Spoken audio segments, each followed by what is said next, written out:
Você sabe que a RCC Brasil possui uma editora? Qual a importância da editora da RCC Brasil para o nosso movimento? Esse é o assunto de hoje. E para esse nosso assunto de hoje, eu tenho um convidado mais especial. Depois da vinheta.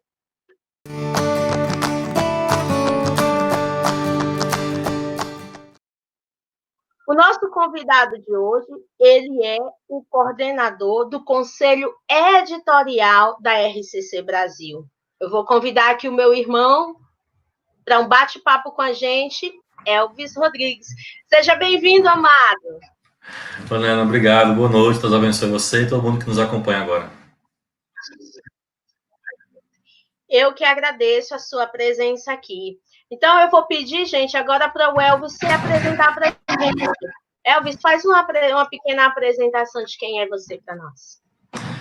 Bom, me chamo Elvis Rodrigues, moro aqui em Fortaleza, no Ceará. Participo da Renovação Carismática desde 95, entrei lá pelos meus 15 anos de idade. Sou casado, pai de uma filha chamada Helena, 5 anos.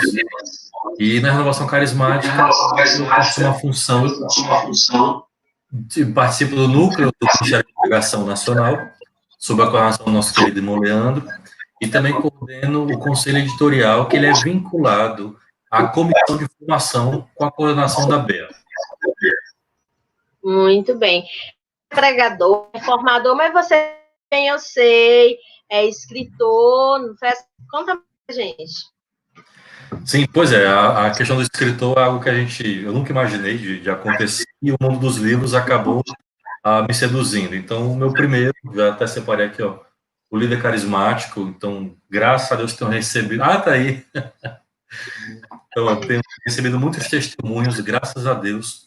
Ele surgiu, assim, muito espontaneamente, sabe? A partir de uma formação que eu estava ministrando aqui em Fortaleza, vendo essa lacuna formativa para os líderes. Ainda o que se tinha de conteúdo na renovação era aquelas 3 modelos mais clássicos: o líder, né, autoritário, democrático, o laissez-faire, e tinha muita coisa acontecendo no mundo corporativo sobre liderança, e a renovação eu percebia que não acompanhava. Então, como que eu fazia a busca do mundo corporativo, adaptava para o nosso mundo carismático e comecei a ministrar as formações. E assim, foi um bem muito grande aqui na arquidiocese, 1 ano, 2, 3, quando estava entrando no 4º ano, me provocaram: Elvis, transforma essa apostila em livro. E aí eu pensei, mas eu escrever, não tenho nada que ver com isso. E aí me provocaram tanto, que eu acabei escrevendo, mandei para o padre Joãozinho, que ele tive a grande graça dele fazer o prefácio, porque ele estava lançando As 7 Virtudes do Líder Amoroso, né, um livro fantástico também. Ele estava muito envolto nessa questão de liderança. Ele gostou, fez um prefácio carinhoso, mandei para a editora, e a editora topou, né, aprovaram, e o livro acabou entrando, inclusive, para os programas de formação de liderança, e ainda hoje eu recebo testemunhos que ele tem feito e ajudado muita gente, graças a Deus. E aí, de lá para cá, acabou vindo outros, né? Estou até com o mais recente aqui, o mais novo. Esse aqui já por outra editora, mas é o mais recente. É o meu primeiro de filosofia, né, uma linha mais acadêmica e tal. E aí, pronto, de lá para cá não parei, tanto de escrever ou de traduzir, tem um monte de títulos também publicados. Que maravilha. E hoje você é o coordenador do Conselho Editorial da RCC Brasil. Conta pra gente, como é que foi esse chamado? Foi muito interessante. O Conselho Editorial, ele é composto por uma equipe muito enxuta, né? Como eu falei, ele é vinculado à comissão de formação, e como todo carismático, a gente faz muita coisa e sempre são poucos os operários, e a messe continua sempre extensa. Mas eu vejo assim esse momento como um kairos mesmo. Ano passado, eu tinha feito um curso, né, por gostar desse mundo dos livros, de escrever, de traduzir, de entender até mesmo da parte gráfica, né, e o mundo por dentro mesmo desse mundo editorial. Eu acabei me interessando e fiz um curso de formação de editor, né, até como profissão, alternativa, enfim. O curso durou 6 meses. E aí eu acabei em novembro do ano passado, né, mas fiz sem pretensão alguma, sem pensar vincular a renovação, enfim, era algo que eu fazia como iniciativa particular e conhecer mais por dentro esse mundo editorial.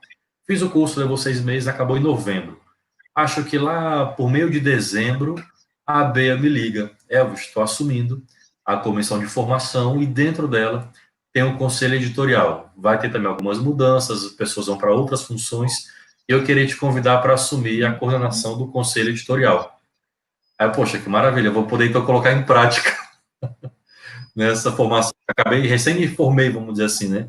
Como editor, então vou agora poder colocar essa capacitação a serviço do reino de Deus. Então vejo com muita providência pegar esse período formativo e agora colocando também ao serviço do reino, ao serviço da renovação. E temos muito que caminhar, muito que trabalhar ainda para o conselho editorial, para a editora ficar ainda mais forte do que ela já é. Muito interessante. Elvis, Carismático Raiz sabe que antes a RCC Brasil não tinha editora. Exato, Raiz, gostei. E hoje a gente possui essa editora. Conta para nós um pouco dessa trajetória até a gente possuir essa editora. Como é que foi isso, até essa conclusão de a necessidade de ter uma editora? Esse tema é interessantíssimo. Assim, eu não sei te precisar dar quando realmente a editora nasceu, esses dados históricos, mas um apanhado a gente consegue fazer. Você deve lembrar também, porque como Carismática Raiz, você acompanhou todos os nossos dilemas, né?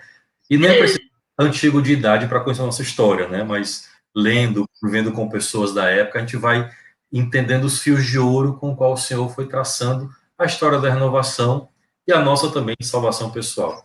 Eu me lembro quando eu era adolescente, isso nos anos 90, começava a buscar literatura sobre a renovação carismática, para tentar entender o que era dom de línguas, os dons carismáticos, e como você bem falou, não tinha uma editora da renovação.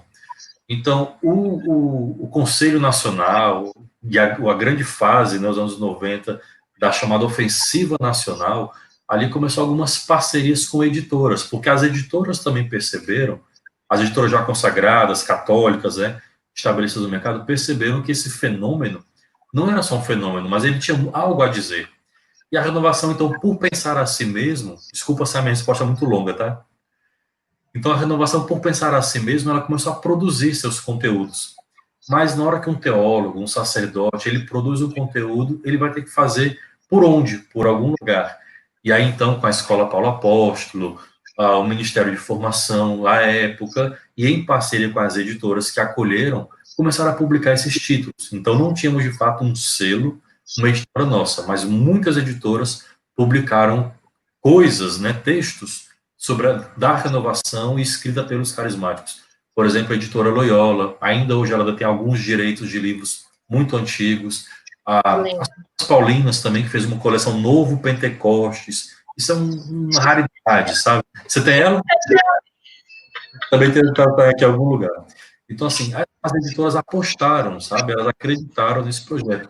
E algo muito curioso, não sei se você viu aí pelo Maranhão ou no Piauí, na sua terra original, quando a gente ia para a livraria, eu lembro que eu ia nas Paulinas, garimpar esses livros, e você via lá os gêneros, né? Liturgia, teologia, filosofia, e tinha uma prateleira, renovação carismática. Então, na época, nos anos 90, embora não tivéssemos uma editora própria, era o único movimento que tinha um destaque de um gênero, um título próprio, renovação carismática. E bem naquela hoje. Né? Ainda hoje eu fui na Paulinas, tem uma seção só dos livros ali relacionados. Eu lembro também que a editora Aparecida tem uma coleção nova. A editora Santuário. A Santuário, é. Isso. De fato. Então, assim, foram as grandes editoras que impulsionaram nossos textos, ou traduzindo, então a gente começou muito também com traduções. Então, a editora Santuário, a editora Loyola, Edições Paulinas, no começo lançaram muitos livros carismáticos, e tanto produzidos por nós aqui no Brasil, quanto também a gente pegou muita coisa traduzida. Anos 80, anos 90, que você não tinha quase nada publicado, trouxemos muita coisa para saber o que estava acontecendo pelo mundo e traduzir isso muito. O que é interessante é que nesse mesmo período, 80, 90, a gente não tinha nem tantos livros produzidos por nós e nem muitas músicas, faz aqui um paralelo, né? Nem livro nem música. Então, no grupo de oração, a gente cantava música traduzida, né? Versões. Versões. E os livros que líamos eram traduzidos. Então, Ralph Martin, Frei Raniero, todos esses pioneiros, a gente recebeu... Padre Robert de Grandes, a gente tem Nossa bastante... Senhora! Padre Eu Robert tenho de aqui. Grandes, Prado Flores, né? E aí vai. E o Monsenhor Jonas traduzir a música. É isso, verdade. Muitas versões eram dele, sabe? Hoje, por exemplo, eu canto músicas para minha filha, né, para botar ela para dormir. Eu canto tanto no original quanto agora na versão, né, para ela entender as duas, né? Louvar com o Coração, que a Celina regravou. Tantas músicas raiz, como você falou, aquelas tradicionais, clássicas.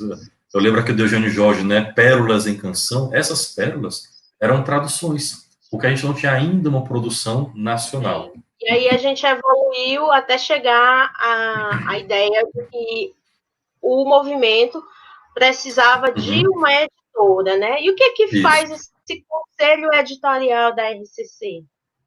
Isso é importante falar, porque quando a gente pensa a renovação, ela pensa a si mesmo e ela tem que ter uma editora, por exemplo. Isso, em hipótese alguma, quer dizer, por exemplo, que a renovação ela se transforma em algo endógeno, ou seja, eu estou pregando a mim mesmo, pregando para convertido ou só para nós. Mas a gente percebeu uma necessidade de nos formar, de ter uma produção mais rápida, porque, veja, quando a gente manda um livro para a editora, tem uma série de trâmites, desde os direitos autorais, se for uma tradução, por exemplo, é mais lento ainda. Vai para o conselho editorial, vamos já falar também sobre essa função. Vai para um conselho editorial para aprovar. Às vezes levam-se meses para se aprovar. Depois de aprovar, vai para a distribuição para finalmente o livro estar pronto. E aí a gente fica esperando aquele texto para se formar, para estudar, para multiplicar. Então, tendo um selo, uma editora já própria, esse processo tende a ser um pouco mais rápido. Já sabemos mais ou menos os autores de que podemos contar, né? A avaliação tende a ser um pouco mais rápida, a renovação ela faz o seu crivo do que ela pretende ter como linha editorial e já publica, tem um contrato com gráfica, já distribui, lança nos eventos, então ela tende a ser um pouco mais rápido. Claro que um processo editorial, da leitura de um manuscrito, da confecção de uma apostila, ela tem um vagar, né? Mas por ter uma editora própria, ela tende a ser um pouco mais rápida do que se estivesse em terceiros. E qual é a importância da editora para o nosso movimento? A importância ela é muito grande, né? A gente, um dos desafios que a gente tem, por exemplo, é a distribuição. Aí tem se discutido já há muito tempo sobre isso, de chegar às livrarias, no grande mercado, enfim. Mas uma das grandes importâncias é que nos nossos encontros a gente consegue ter os nossos materiais, aquilo que a renovação tem pensado, as moções que o Senhor tem nos falado, nos conduzido, e transformar essas moções, a visão, a inspiração do Espírito, transformar em conteúdo formativo, né? O que a gente sempre ouviu dos Santos Padres, em particular de João Paulo II, dos frutos maduros, que era esperado da renovação. Então, um dos frutos maduros que a renovação tem procurado dar é uma sólida formação. E uma sólida formação, você como boa formadora, uma sólida formação passa também por conteúdos em livros, em apostilas, e conteúdos densos, conteúdos profundos, conteúdos sólidos, com uma revisão teológica, né, doutrinal, para que nada escape, né, nenhuma fragilidade, nenhuma imprecisão teológica doutrinária ali escape. Então, quando a editora ela faz esse filtro e ela publica, permita-me a comparação, assim, até exagero, não é um imprimatur vindo do bispo, né, mas de alguma forma é um crivo que a renovação diz. Essa apostila nossa, esse livro nosso, está na moção aquilo que a renovação pensa e acredita. Então ela lança, né, para servir como material formativo nosso. Elvis, você faz ideia de mais ou menos quantos títulos a gente tem publicado hoje pela editora, entre livros, apostilas? A gente estima que a gente tem entre 100 a 150 títulos, porque as apostilas têm as revisões, versões novas, livros têm, não são edições, mas são reimpressões. Então, um total do que, desde o seu início até hoje, é entre 100 e 150 títulos, contando apostilas, livros, pocketbooks, folhetos e assim por diante. Muita Elvis, material. Sim, com certeza.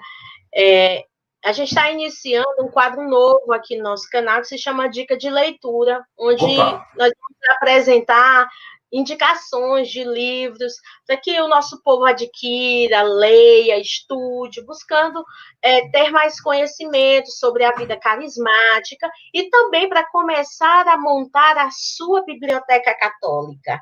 Esse é um Olha só, cadê ela? Tô vendo a sua aí também. Elvis, fala para a gente um pouco da importância de cada cristão ter a sua pequena biblioteca, ter sua coleção de livros. É interessante, porque quando a gente fala assim de livro, no Brasil nós temos uma cultura já pouco leitora, né? Não temos uma cultura leitora. O Brasil está entre os últimos, dizem a última pesquisa de 2019, eu estava até vendo isso recente para fazer um vídeo no meu canal. A gente está lendo, em média, ao ano, 2 livros, e chega nem a 2,5 por ano, imagina só. Né? Então, o brasileiro não lê nem 2 livros por ano, enquanto a média europeia estão lendo 12, 15 livros por ano. Então, você vê uma série de youtubers e Instagram, booktubers, como estão se chamando, fazendo canais de leitura para difundir uma cultura leitora, e realmente são canais de 100 mil, 50 mil, 200 mil, até 400 mil, porque você vê que realmente é preciso um estímulo e as pessoas não sabem ainda como entrar nesse mundo literário. Então, nós já recebemos isso culturalmente. Por que eu faço esse panorama? Porque eu penso, Ana, que a gente, enquanto formador, evangelizador, não podemos estar descolados da realidade social, né, do panorama que nos encontramos. Então, imagine só, o brasileiro não tem uma cultura leitora muito bem formada. E aí nós entramos na vida de igreja, na vida carismática, e aí você nicha mais ainda. É uma leitura católica, uma leitura carismática, cristã, então ainda é mais nichado. Então a gente vem com essa carga cultural. Graças a Deus, pelo trabalho de formação, de evangelização, de estímulo que fazemos, muitos de nós, e eu sou um exemplo disso, começou a ter o gosto pela leitura pela renovação carismática. Eu comecei a ler a Bíblia, comecei a gostar de ler outros livros. Comecei a pregar, preciso ler e me formar. Comecei a formar, preciso estudar. Então, muitos de nós começaram a ter um gosto pela leitura na vida espiritual. E quando a gente fala em leitura, não é só o nerd, o intelectual. A leitura, ela faz parte da vida espiritual. Eu digo isso sem medo de errar. Não fosse assim, não teríamos ao longo da história bimilenar da igreja os santos que deixaram para nós os seus escritos, né? As obras completas de Teresa d'Ávila, os escritos de São Francisco, as cartas de Catarina de Sena. Então, assim, são realmente tesouros da tradição católica. Então, se um cristão, um católico, um carismático, ele quer crescer na vida espiritual, é inevitável que a gente mergulhe nas fontes dos textos dos santos padres da era patrística e dos santos, e em particular os grandes mestres orantes. Então, a leitura, ela também faz parte do crescimento na santidade e na vida espiritual. Porque a gente bebe dos santos aquilo que eles entenderam da alma humana, né? Da mística da oração. Então, se você quer entender como orar, você quer aprender como é Deus, quem conhecer Deus, conhecer como funciona a alma, né? E mergulhar no conhecimento de Deus, é importante as leituras espirituais. E a partir delas a gente acaba entrando também em outras leituras. Então eu falo sem medo de errar que a leitura, ela também é fundamental para a nossa caminhada espiritual. E para isso é importante a gente ir montando a nossa pequena biblioteca particular. Exatamente. E aí, a minha pergunta, como nós podemos adquirir os livros da RCC Brasil hoje? Opa, vamos lá. A Renovação, ela fez, já tem algum tempo, né, a sua editora, o seu selo, a editora Leão 13, né, como razão social, e aí nesse mundo moderno, tecnológico, conectado, temos já há algum tempo o site, que eu vou olhar aqui, rccshop.com.br. Então temos lá um portal em que você pode comprar e adquirir e ver os lançamentos e títulos que estão por lá. Então, se eu quero montar a minha biblioteca católica, minha biblioteca carismática, já tem lá em destaque, por exemplo, um selo, um bannerzinho assim em cima, com o destaque lançamentos. Depois você pode procurar por título, por gênero, o nome do livro, ou por autor, e você encontra, de fato, muitos livros.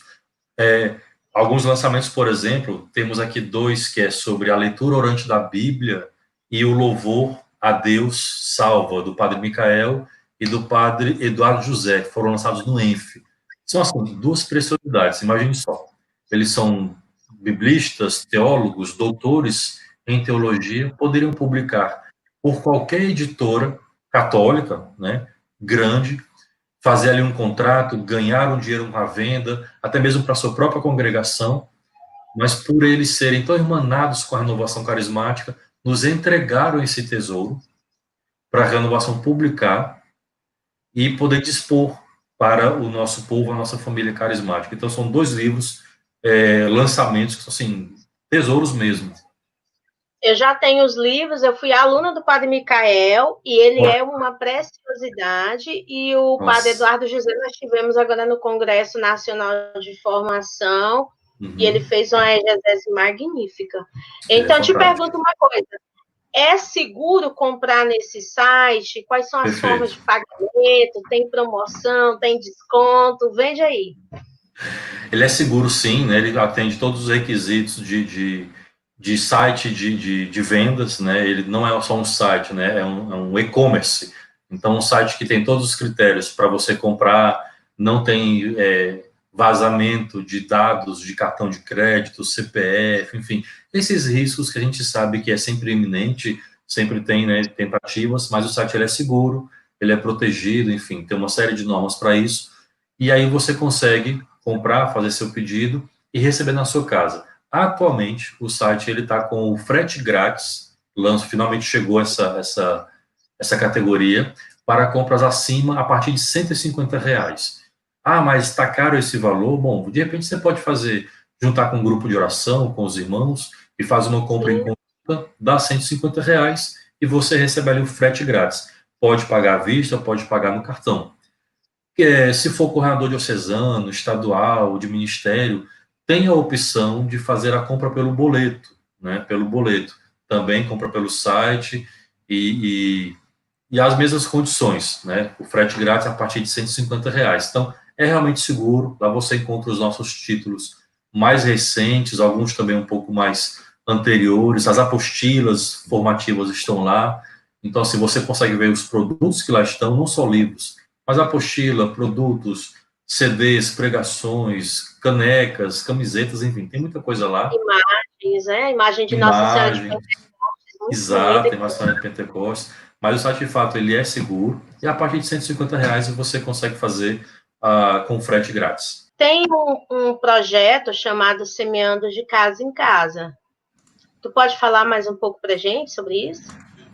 Esse projeto é interessante. Você deve lembrar que quando eu ia para o interior, né, quando eu era mais novo, via lá minha mãe fazendo assim aqueles catálogos, tipo de perfumaria, né, de Avon, de Natura, que ainda hoje é uma prática muito comum, né?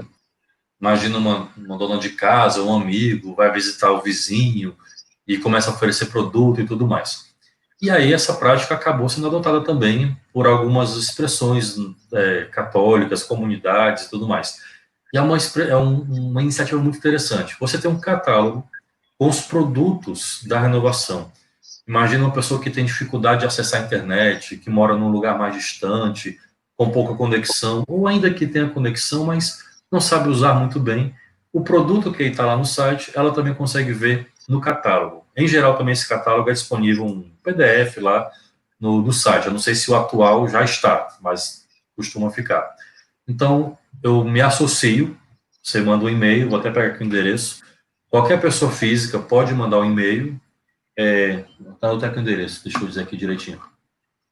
Opa, onde está o endereço? semeador@rccbrasil.org.br. semeador@rccbrasil.org.br. Você se cadastra, faz o contato por esse e-mail, faz o seu cadastro e você recebe esse catálogo. E aí, com esse catálogo, você vira realmente um semeador da Boa Nova, onde você pode reunir seus amigos, vizinhos, mostrar os produtos da renovação, fazer ali a sua venda, encomenda para o escritório e a pessoa recebe aquele produto e a pessoa ainda tem ali, né, algum ganho também, algum aporte para poder fazer esse trabalho de evangelização, sobretudo.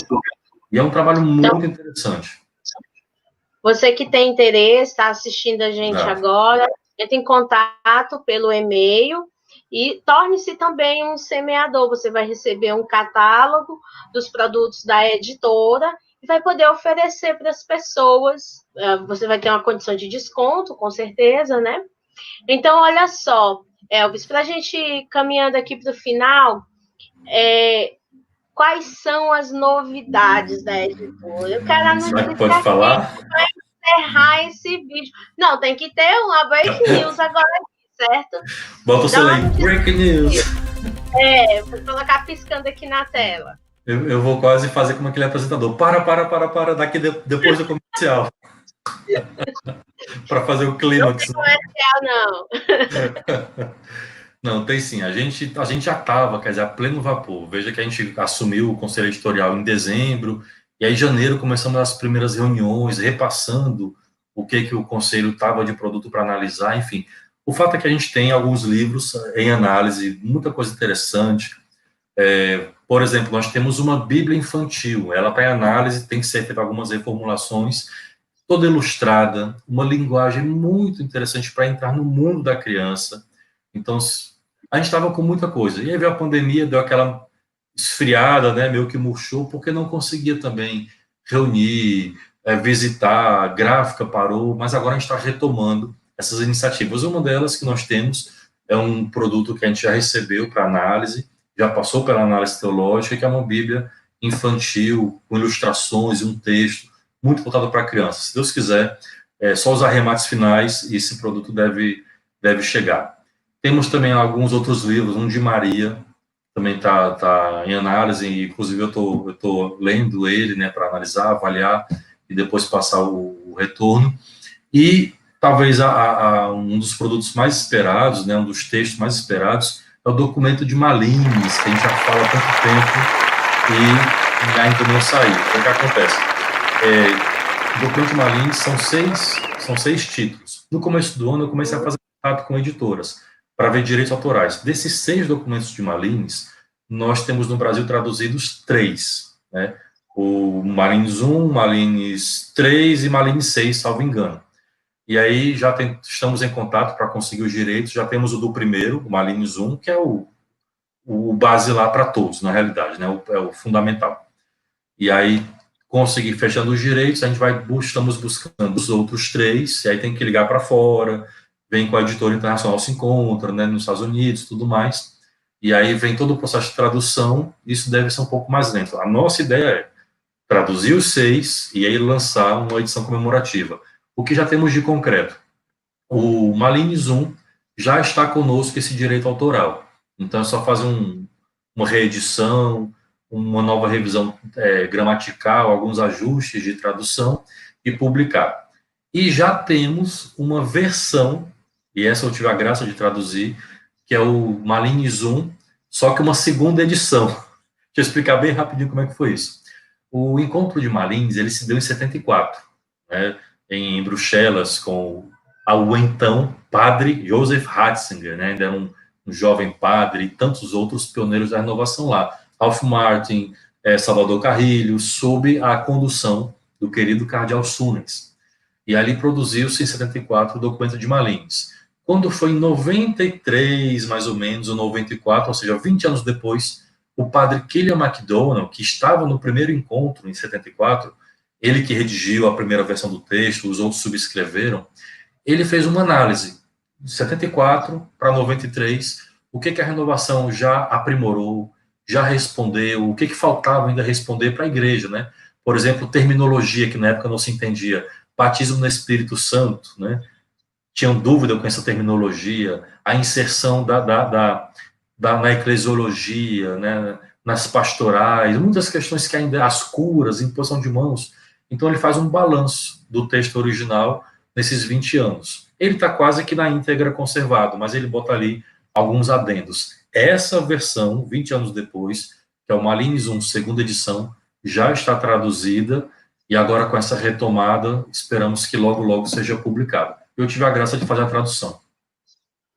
Nossa, que bem! Essa notícia foi magnífica, valeu a pena, valeu demais. Eu conheço carismático, vai soltar foguete aqui no Maranhão. Rezem para que seja logo, se Deus quiser. Mas eu não vou dar de bandeja, não. Vou mandar assistir o vídeo, tá? Boa, boa. Então, falando em vídeo, muito obrigada. Divulga o teu canal. Opa, então se você quiser também ver mais conteúdos de formação, muita dica de livro também, não tem como a gente escapar, né, Naima? Somos amantes de livros. Quando chega nesse assunto, a conversa vai. Então, lá eu me propus a fazer muita dica de livro, tanto no Instagram quanto no YouTube, você encontra pelo nome Professor Elvis Rodrigues. E aí, recentemente, eu tive uma inspiração e estou com uma iniciativa de fazer uma série chamada Pedagogia da Oração. Todo domingo, eu solto um vídeo logo cedo pela manhã sobre vida de oração. Já estou no quarto, domingo que vem vai ser o quinto, em que eu falo, por exemplo, desde a distração na oração, problemas de dormir enquanto reza, o que é a oração, os tipos de oração, e é uma linguagem bem de bate-papo, sabe? Coisa que a gente vive. Eu pego os mestres orantes, os grandes místicos, o que eles nos ensinam, Teresa d'Ávila, João da Cruz, os monges, Charles de Foucault, mais recente, entendeu? Então, toda a história da igreja, os grandes orantes, o que eles ensinaram sobre a alma humana, sobre a mística, a vida de oração, numa linguagem contemporânea, numa linguagem mais de bate-papo mesmo, mas tentando desvendar os segredos da alma e os desafios da vida de oração. Tem sido muito interessante, se chama uma série Pedagogia da Oração, todo domingo no meu canal do YouTube. Então, pessoal, se inscreve lá no canal do Elvis Rodrigues, não é isso, Elvis? Professor Elvis Rodrigues. Professor Elvis Rodrigues, né? Ele tá sabendo divulgar e também estão agora no Spotify, é o mesmo nome, Professor Elvis Rodrigues, porque o pessoal fala, eu vou para o trabalho, estou dirigindo, caminhando, não consigo parar para ver o vídeo. Então agora eu já estou lá no Spotify, você consegue ouvir agora as séries também só lá pelo Spotify. Então temos que estar em qualquer lugar para evangelizar. Elvis, meu irmão, meu amigo, te agradeço demais a tua disponibilidade de estar aqui conversando com a gente, partilhando. Deus abençoe a tua missão. E eu quero convidar você que está assistindo esse vídeo, que ainda não se inscreveu no nosso canal, se inscreve para acompanhar todas as dicas de leitura e outros vídeos formativos que nós vamos postar aqui no canal. Compartilha esse vídeo, deixa o seu joinha aí, nos ajude a evangelizar. Muito obrigada, meus irmãos. Até a próxima e tchau.